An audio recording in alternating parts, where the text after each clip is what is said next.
Alright, Shalom.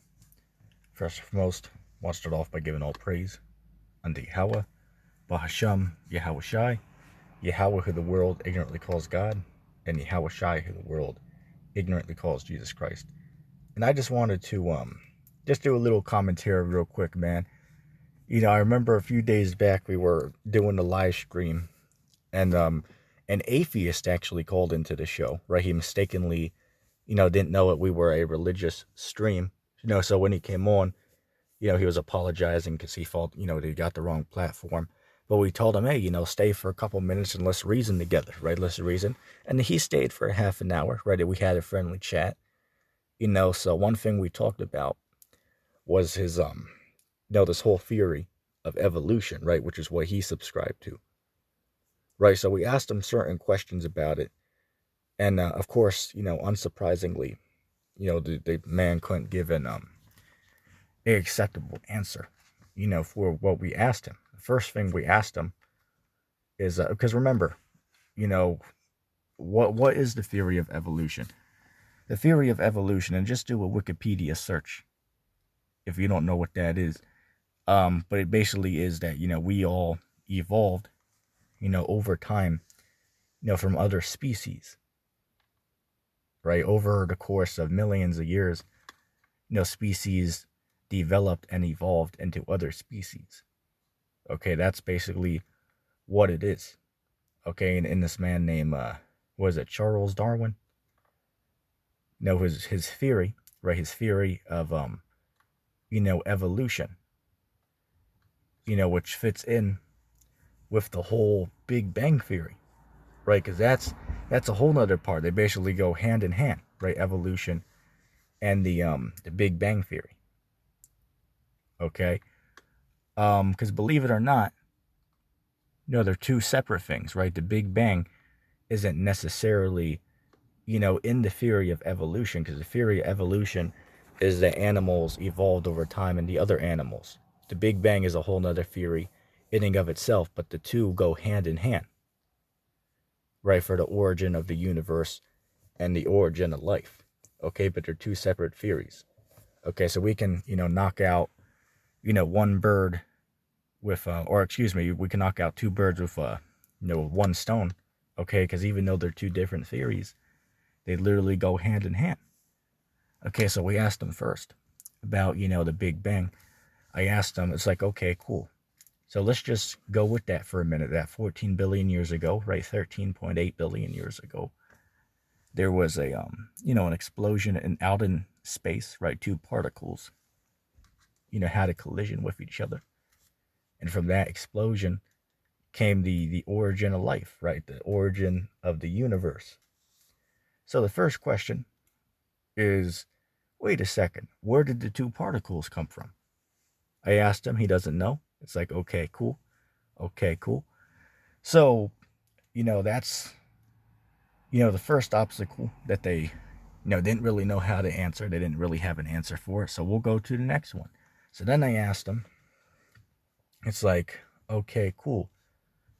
So let's just say that eventually, right after these planets formed, how did, two organisms, how did they reproduce with one another?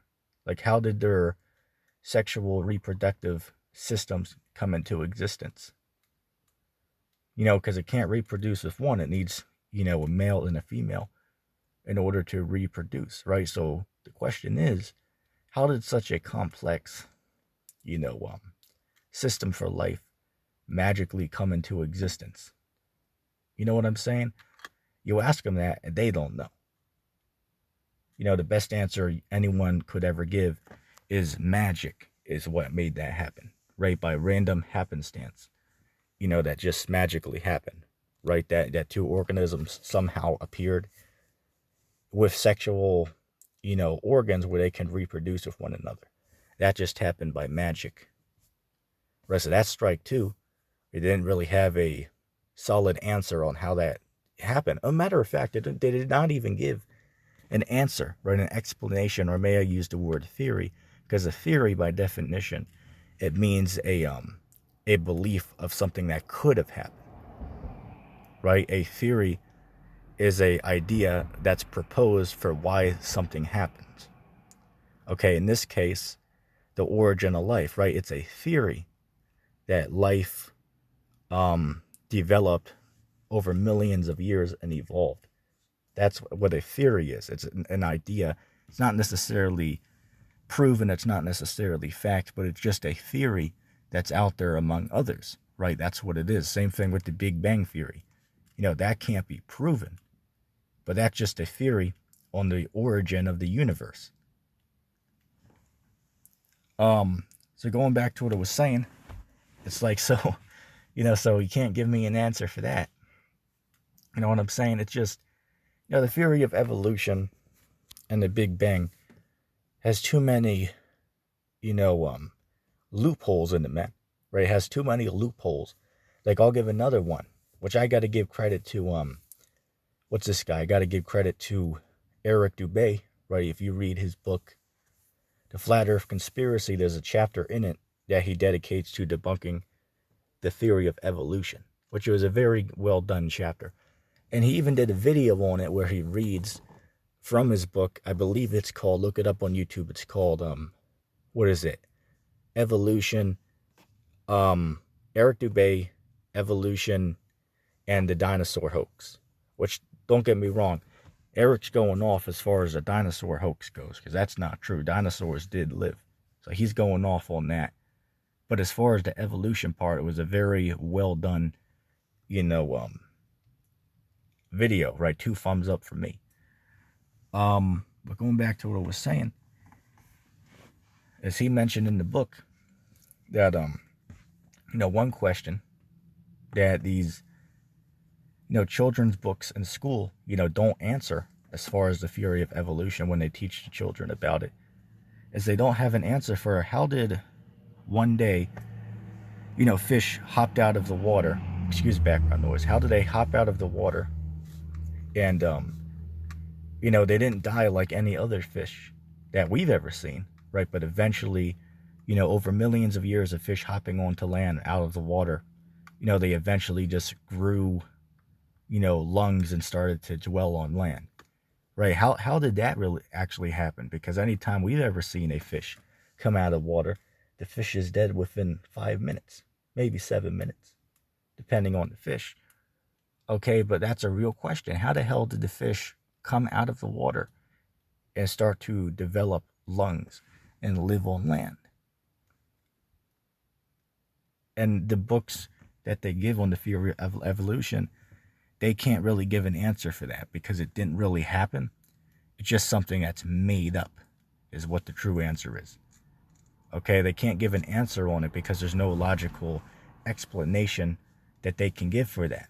It'd be as ridiculous as if somebody was to say that over the course of 1,000,000 years, right, if humans, spent more time, diving underwater without, scuba diving gear, we could eventually breathe underwater, right? If eventually enough people, dive underwater for long periods of time over the course of millions of years, eventually humans could breathe underwater one day.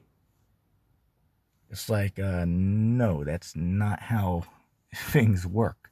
But that's literally what they're saying, that somehow these creatures that need to breathe, in the ocean, right, somehow hopped, onto the land and started to breathe on land. That's fairy tales. That's not reality. Okay, and how can you prove that? Because they don't even have a theory on how that happened. They'll just say, oh, well, that happened one day. Nobody really knows how or why that happened. It's just, will it happen? It's like, come on. It's utterly ridiculous. Oh, and as far as the Big Bang goes, right, going back to that, it's like, I don't know about you, but any explosion I've ever seen, it just, what does a explosion do? It explodes things. It doesn't assemble things, right? So that would be as ridiculous as saying, what if, just to give a hypothetical circumstance, if we take,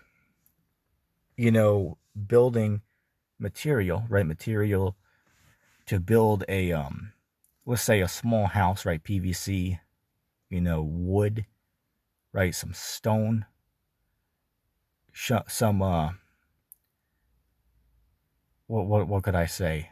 So put some nails there. We'll put some doors there. They're already made. Put some doorknobs, some glass for the windows, right? And of course, there's more that we would need. The installation for the walls, so on and so forth. Okay, but if we get all of that, if we put all that in a pile, right, and then we drop a bomb on it, what's gonna happen? Even if we do that a million times, right, we get the same materials, put everything all together, in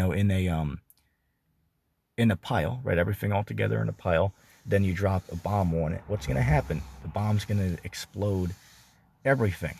It's not one time going to magically assemble a house by magic. That's not how things work. So again, it's all just a theory. It's not something that can be proven by fact nor by evidence, but it's just something that you had to blindly believe off of somebody else telling you that it's true. That's what it all goes back to at the end of the day. Excuse the background noise here. It's it's actually Christmas night here, so there's of course some people, out and about. But anyway, I just want to do that quick video. I hope that was edifying, and I'm gonna say shalom.